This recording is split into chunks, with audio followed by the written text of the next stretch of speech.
Ok, what's up mes butters? J'espère que vous allez bien. Bienvenue sur ma chaîne Magic Mike Curry où ça parle actualité NBA. En ce moment, on est en plein dans les playoffs, donc je vais faire des vidéos tous les jours. N'oubliez pas de vous abonner si vous ne voulez rien rater de l'actualité playoff NBA. Je vais faire une vidéo à la fois tous les jours sur l'analyse des matchs qui se sont passés la veille et mes prédictions sur les matchs de la soirée. Sans plus attendre, c'est parti pour l'analyse. Alors on va y aller crescendo, on va parler du match de Boston contre Orlando qui s'est passé hier. Match bien évidemment qui a été en faveur de Boston. Ça a été un peu écrit, même si au début, si vous avez vu le match, Orlando a pas démérité vraiment. Il y a eu des 3 points qui se sont passés et Banchero a eu vraiment sa place en tant que leader à Orlando qui a quand même bien fait espérer les fans et Orlando. Mais à la fin, on voit que les Boston Celtics ont fait parler l'expérience de champion et surtout, on a eu un énorme Derrick White. Et oui, l'homme du match, c'est bien évidemment Derrick White avec ses 30 points, dont 7 tirs à 3 points réussis. Il a notamment été décisif en début de troisième quart-temps, amorçant une série de 15-4 qui a permis à Boston de prendre le large. On a aussi également un Jason Tatum qui a enregistré 17 points et 14 rebonds, malgré une chute inquiétante après une faute flagrante de Kentavious Caldwell-Pope. Il est resté en jeu et a poursuivi la rencontre. Également, on peut notifier Peyton Pritchard qui a apporté une contribution précieuse en sortie de banc avec 19 points, tandis que Jaylen Brown, de retour après une blessure au genou, a ajouté 16 points en 30 minutes. Après avoir été mené d'un point à la mi-temps 49-48, les Celtics ont pris le contrôle du match grâce à une défense intense et une meilleure circulation du ballon. Le troisième quart-temps a été déterminant. Avec un score de 30-18 en faveur de Boston, Jrue Holiday a joué un rôle crucial en défense, limitant Franz Wagner à seulement 8 points en seconde période. Malgré une performance impressionnante de Paolo Banchero qui a inscrit 36 points et capté 11 rebonds et de Franz Wagner avec 23 points, le reste de l'équipe d'Orlando n'a pas réussi à soutenir l'effort offensif. Les 15 pertes de balles des Magic ont également pesé lourd dans la balance. Ok, on enchaîne sur le match qui s'est passé entre les Cleveland Cavaliers et les Miami Heat. On le savait tous, mais Cleveland s'est imposé 121-100 face à Miami avec un Donovan Mitchell et un Darius Garland de compétition énervés comme des bœufs. Tu le voyais à la possession, à l'entre-deux, ils étaient en folie. Donc clairement, focus, on ne peut pas les arrêter. Et en plus, une surprise qui est arrivée pendant le match, Ty Jerome qui sort de nulle part et qui sort un 28 points sur le match, dont en plus 16 sur le dernier quart-temps. Franchement, on s'y attendait pas et franchement, c'était une bonne nouvelle pour les Cleveland Cavaliers. Même si les Miami Heat n'ont pas démérité avec un Bam Adebayo solide et surtout un Tyler Herro efficace au niveau des 3 points, ça n'a pas suffi malheureusement. Et oui, un Donovan Mitchell qui a inscrit 30 points et réalisé 4 interceptions, égalant un record NBA en marquant au moins 30 points lors de 7 matchs d'ouverture de séries consécutives à l'instar de Michael Jordan. Ty Jerome, pour son premier match en playoff, il a marqué 28 points, dont 16 dans le dernier quart-temps, jouant un rôle crucial dans l'accélération finale des Cavaliers. Également, Darius Garland, il a ajouté 27 points, démontrant une grande maturité dans la gestion du jeu et l'efficacité offensive. C'est la première fois dans l'histoire des Cavaliers que 3 joueurs marquent chacun au moins 27 points lors d'un match de playoff. En termes de statistiques, les Cavaliers ont réussi 18 tirs à 3 points sur 43 tentatives, donc 41,9% avec 5 réussites chacun pour Garland et Jerome. En termes de rebonds, Cleveland a remporté la bataille des rebonds 42-37 avec Jarrett Allen enregistrant un double-double, 12 points, 11 rebonds. Les Cavaliers ont dominé en limitant leur perte de balles, seulement 10, et en obtenant 14 rebonds offensifs, ce qui leur a permis de contrôler le rythme du match. Attention notamment, malgré la victoire, Cleveland a concédé 17 points sur seconde chance, révélant des faiblesses persistantes dans le rebond défensif. Également, Evan Mobley, il a une performance discrète avec 9 points et 7 rebonds, tous captés en seconde mi-temps et a eu du mal face à Bam Adebayo. En termes de profondeur de banc, hormis Jérôme, les remplaçants des Cavaliers ont peu contribué, ce qui pourrait poser problème dans les matchs à venir. On enchaîne sur le match des Houston Rockets contre les Golden State Warriors. Bon, malheureusement, ma prédiction ne s'est pas réalisée. Je pensais que Houston allait quand même gagner le match 1 parce que généralement, le match 1 est très compliqué.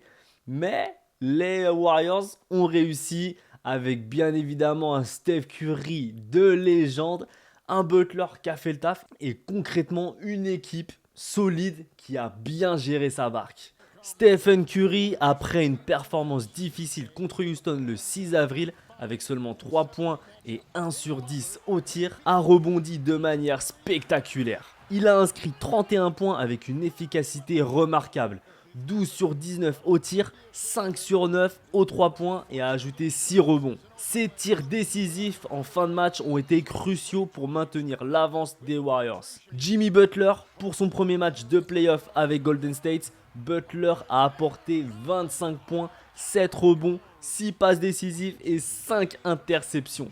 Son impact des deux côtés du terrain a été déterminant. Brandin Podziemski, le rookie, a contribué avec 14 points, 8 rebonds et 5 passes décisives, affichant un différentiel de plus 17 lorsqu'il était sur le terrain, soulignant son importance dans la rotation des Warriors. Côté Rockets, Alperen Şengün, le pivot turc, a été le leader offensif de Houston avec 26 points et 9 rebonds, montrant sa capacité à performer sous pression. Néanmoins, Houston a eu du mal à trouver son rythme, tirant à seulement 39,1% et commettant 17 pertes de balles, ce qui a conduit à 25 points pour les Warriors. Jalen Green et Fred VanVleet ont particulièrement souffert, combinant pour 17 points sur un total de 7 sur 34 au tir. La clé de la réussite côté Warriors a été le fait de gérer les moments cruciaux avec sang-froid, tandis que les jeunes Rockets ont montré des signes de nervosité.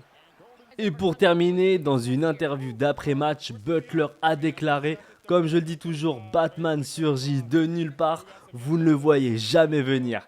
Il tombe du ciel, d'un bâtiment, derrière une porte et fait des choses incroyables. Il sera la raison pour laquelle nous gagnerons tous.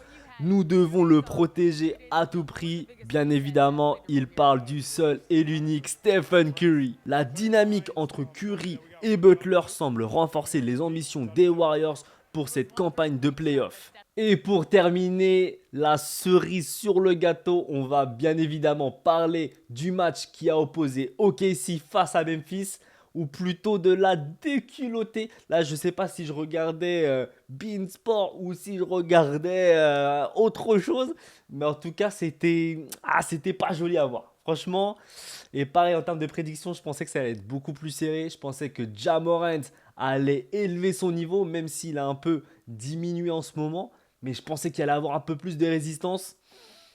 Que nenni les amis, OKC a été, comme toute la saison de cette année, implacable. Et franchement, ils ont tout donné. L'équipe a été en osmose et chaque personne a donné de son apport.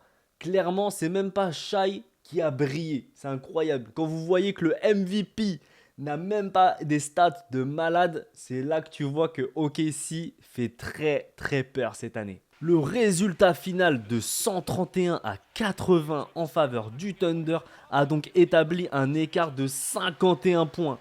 Cet écart monumental représente la plus large victoire lors d'un match 1 dans l'histoire des playoffs NBA. En termes d'écart les plus importants dans l'histoire des playoffs, cette victoire se classe à la 5e place. Les réactions des joueurs et des entraîneurs après le match ont également été éloquents. Ja Morant, visiblement déçu, a déclaré « Nous ne jouerons plus jamais aussi mal ». L'entraîneur par intérim des Grizzlies, Thomas Lizalo, a admis qu'il serait difficile de jouer plus mal que cela. De son côté, l'entraîneur du Thunders, Mark Daigneault, a fait preuve de professionnalisme en reconnaissant le contexte difficile pour Memphis, qui avait joué un match de play-in seulement 36 heures auparavant et en s'attendant à une meilleure performance de leur part lors du match 2. Ok, maintenant on part sur les prédictions de ce soir. On a 2 matchs dans la soirée. On a le premier qui est New York Knicks à 1h30 et on a Denver Clippers à 4h du mat. Par rapport à New York Knicks, donc ça va être le match 2. Clairement, moi, déjà sur le premier match, je voyais Détroit gagner. Après, les Knicks, au dernier quart-temps, ils ont fait une remontada. J'ai pas compris. Alors que Détroit devait l'emporter s'ils auraient été constants dans leurs efforts. Les Knicks, dans le Money Time, ils sont revenus et ont remporté la victoire. Très importante en tout cas, à domicile. Donc bravo à eux. Par contre, dans le match 2, je pense qu'il va y avoir un réveil de Détroit. Ils ont perdu, je pense, grâce ou à cause de leur inexpérience. Là, cette fois-ci, ils vont apprendre de leurs erreurs. Et donc là, ils vont rester constants pendant tout le match. Et ma prédiction, c'est qu'ils vont le gagner, le match 2. En termes de score, je dirais un petit... Il ne va pas y avoir autant que 123-112. Je pense qu'on sera sur du 107-113. Ça va être serré. Ok, on part sur ma prédiction sur le match entre Denver et les Clippers sur le match 2.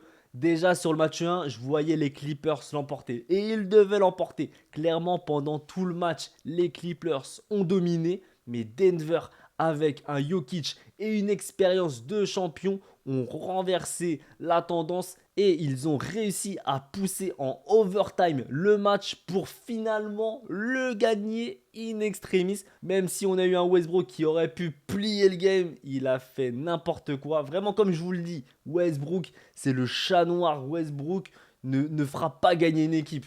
Et heureusement qu'il y a du Jokic et tant d'autres pour remonter un peu la barre et gagner ce match. Mais par contre, le match 2, moi je vous le dis, c'est les Clippers qui vont gagner. En termes de prédiction, je mettrai un petit...